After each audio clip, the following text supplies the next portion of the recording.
si Bro dan Palen si Tepu ditahbis menjadi pendeta, ya, menjadi pendeta pas di peresmian sinode GBKP itu. Dan kemudian tahun berikutnya seperti kita tahu bergejolak lagi, pemerintahan berganti 1942, Belanda menyerah kepada Jepang dan Jepang menjadi penguasa di Indonesia sampai tahun 1945. Kemudian tahun 45 sampai 49 ada lagi agresi militer Belanda lagi, dan ini mempengaruhi perjuangan di daerah Karo, sehingga itu pun sangat mempengaruhi kehidupan menggereja di GBKP.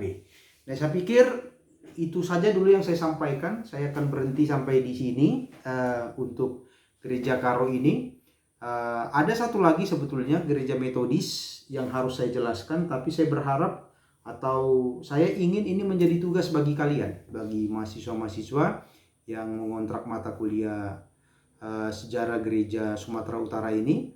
Saya berharap kalian akan menuliskan tulisan tentang catatan perkuliahan kita di gereja Nias, gereja Karo, dan gereja Mentawai, mungkin 300 sampai 400 kata. Lalu kalian juga harus menuliskan perkembangan gereja Metodis. Carilah dari literatur-literatur juga 300 sampai 400 kata sebagai tugas tambahan untuk kalian selama kita belajar dari rumah ini. Dan saya berharap itu akan dikumpulkan secepatnya di dalam 1 minggu ini dan dikirimkan ke classroom, sama seperti, dan kuliah ini bisa kalian ulang-ulang karena kuliah ini bukan kuliah yang sifatnya live, tetapi saya rekamkan supaya kalian bisa mendengarnya kapan saja, di mana saja, dan dalam sedang aktivitas apa saja kalian bisa mengulang-ulangnya. Dan saya juga akan mengirimkan lagi bahan kuliah berikutnya untuk kalian dengarkan. Dan tetapi seperti saya katakan tadi, saya menganggap kalian sudah harus belajar tentang gereja Metodis, dan ingat, mungkin itu akan menjadi satu topik yang akan kita bahas di ujian nanti di UAS kita. Jadi sungguh-sungguhlah belajar tentang gerakan perjalanan gereja Metodis.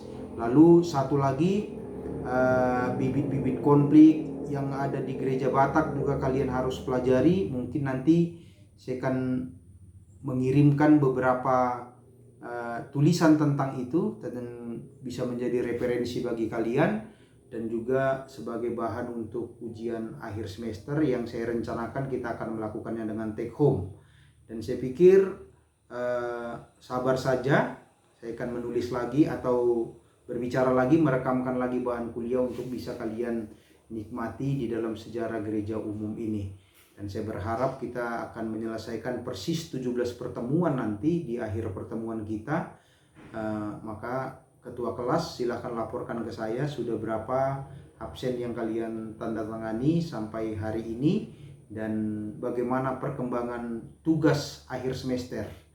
Dulu saya sudah pernah mengatakan kepada kalian untuk menuliskan tugas dari buku Disruption, tulisannya Renald Kasali, karena saya ingin sejarah bagi kalian adalah satu refleksi, bahkan juga sebagai satu kajian kritis tentang apa yang akan terjadi di masa depan.